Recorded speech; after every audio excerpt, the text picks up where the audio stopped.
नमस्कार, आप देख रहे हैं न्यूज़ 24। मैं हूं आप सभी के साथ विपनेश माथुर और सीधे रुख करते हैं इस वक्त की बड़ी खबर का। भारतीय जल सीमा में एक बार फिर पाकिस्तान ने नापाक हरकत की है।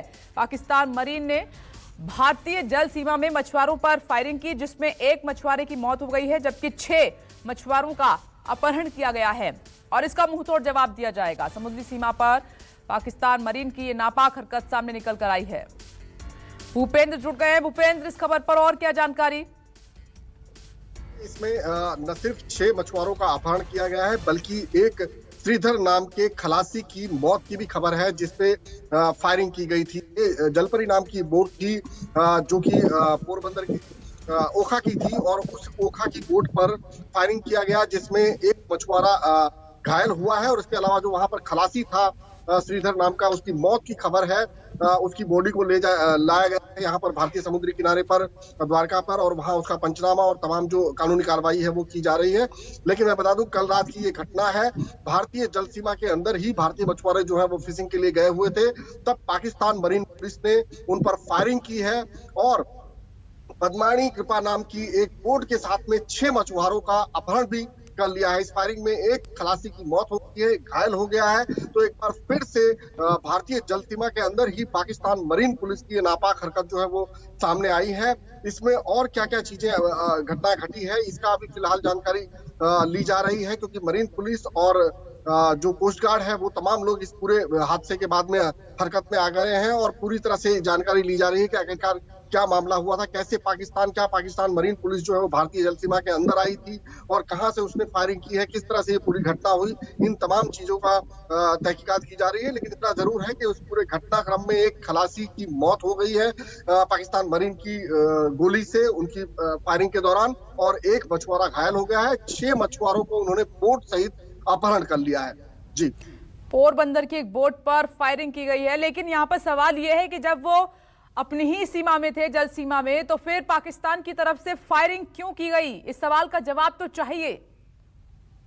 बिल्कुल विपनेश, इस तरह की घटनाएं लगातार घटती रहती हैं। भारतीय जल सीमा के अंदर भारतीय मछुआरे होते हैं, उसके बाद कई बार पाकिस्तान मरीन पुलिस जो है उन पर इस तरह से फायरिंग करती है, और न सिर्फ फायरिंग करती है बल्कि उनकी बोट को भी अगवा कर लिया जाता है। ठीक है भूपेंद्र, आप इस पर नजर बनाए रखिएगा। आपका बहुत बहुत शुक्रिया। सीधे आपको उत्तर प्रदेश के अंबेडकर नगर लिए चलते हैं और समाजवादी पार्टी मुखिया अखिलेश यादव को सुनते हैं।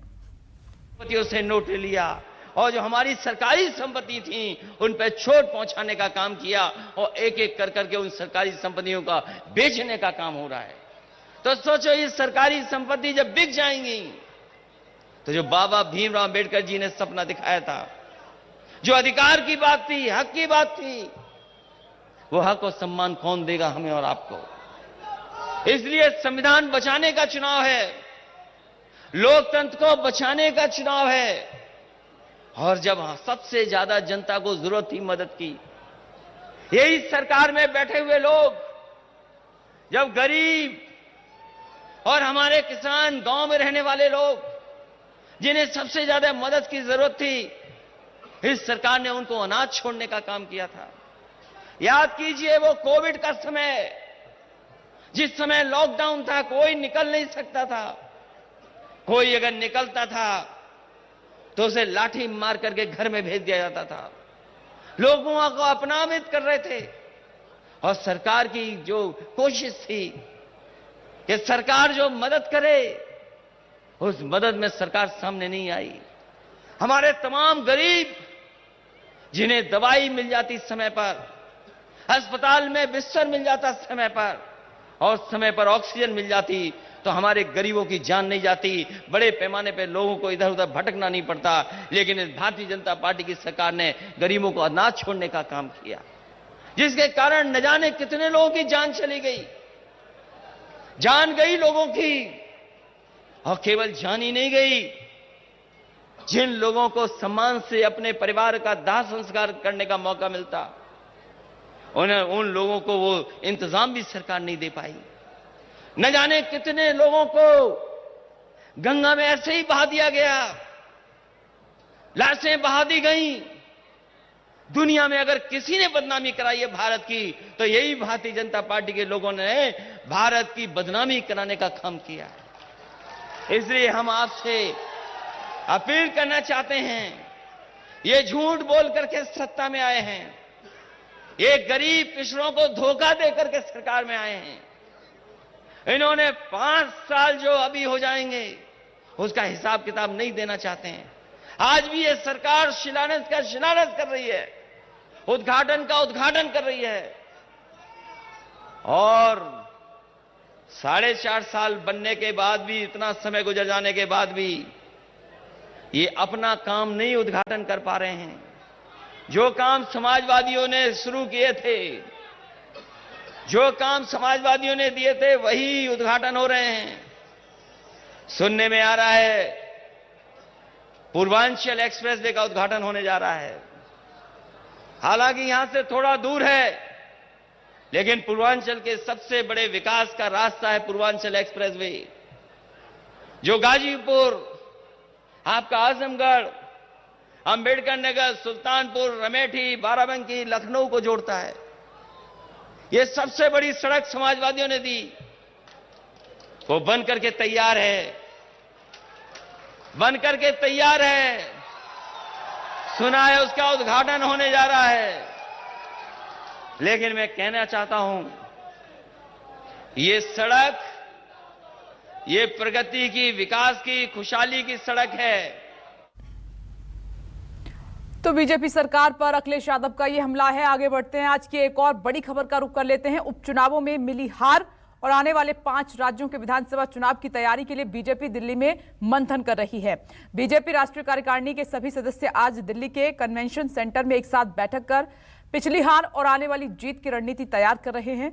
बैठक का समापन पीएम मोदी के भाषण से होगा, जिसमें वो बीजेपी कार्यकर्ताओं को जीत का मंत्र भी दे सकते हैं।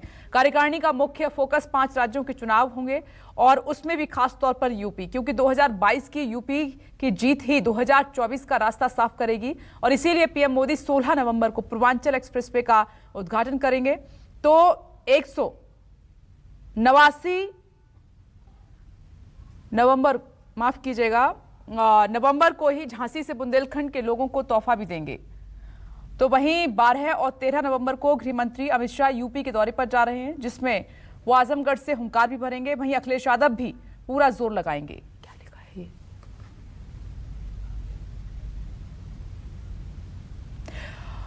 और आइए इस वक्त निर्मला सीतारमण को सुन लेते हैं, कुछ कह रही हैं।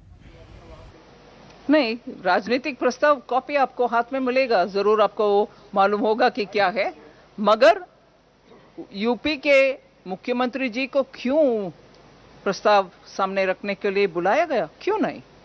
वो पार्टी के वरिष्ठ नेता है, बहुत सबसे बड़ा देश में वो चला रहे हैं सरकार, और ये कोरोना के समय में भी उनके हर एक स्टेप आपको मालूम है। वो चाहे वो माइग्रेंट वर्कर हो, चाहे गांवों में रोजगार पैदा करने के लिए उनका कोशिश हो, और अभी भी उसके बाद जो एम्प्लॉयमेंट के लिए वो उनके तरफ से काम हो रही है, ये इन सभी विषयों को मन में रखते हुए पार्टी के एक कार्यकर्ता पार्लियामेंट में बहुत सालों से है, इसीलिए क्यों नहीं बुलाएं? जरूर बुलाएंगे। लीज मैथ्यू,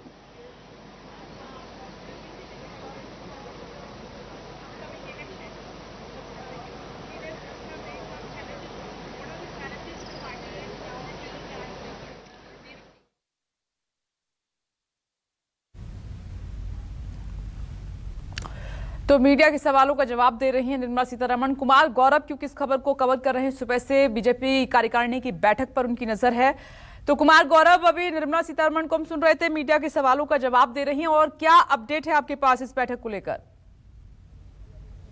देखिए, बिल्कुल राष्ट्रीय कार्यकारिणी की बैठक है और 11 बजे के आसपास ये शुरू हो गई है। और सबसे पहले राष्ट्रीय अध्यक्ष जेपी नड्डा का संबोधन हुआ है, जिसमें पार्टी ने किस तरह से नॉर्थ ईस्ट में भी, नॉर्थ ईस्ट जैसे राज्य जहां बीजेपी का नामो निशान नहीं था, वहां से लेकर बंगाल जहां 3 से 73 सीट तक पहुंचे हैं, इन सभी चीज़ों पे चर्चा की गई है। उसके बाद अभी जो निर्मला सीतारमण प्रेस कॉन्फ्रेंस कर रही हैं, वो बेसिकली पॉलिटिकल रेजोल्यूशन पे है, पार्टी ने क्या पॉलिटिकल रेजोल्यूशन पास किया है। देखिए, सबसे खास बात यह है कि उत्तर प्रदेश में चुनाव है और पॉलिटिकल रेजोल्यूशन पास करने और उसको पेश करने की जिम्मेदारी उत्तर प्रदेश के मुख्यमंत्री योगी आदित्यनाथ को दी गई थी। योगी आदित्यनाथ ने अभी पॉलिटिकल रेजोल्यूशन पास किया। इसमें पूरा का पूरा केंद्र सरकार की जो भी योजनाएं हैं, उन सभी के तारीफ के कसीदे कढ़े गए हैं और प्रधानमंत्री को लगातार धन्यवाद किया गया है 100 करोड़ के वैक्सीनेशन के टारगेट को कम समय में अचीव करने के लिए। जितने भी पूर्व अध्यक्ष थे पार्टी के और वर्तमान अध्यक्ष, सबों ने मिलकर प्रधानमंत्री को हार पहनाकर इस मामले में अभिवादन किया है। उसके अलावा किसानों के लिए जो काम किया गया,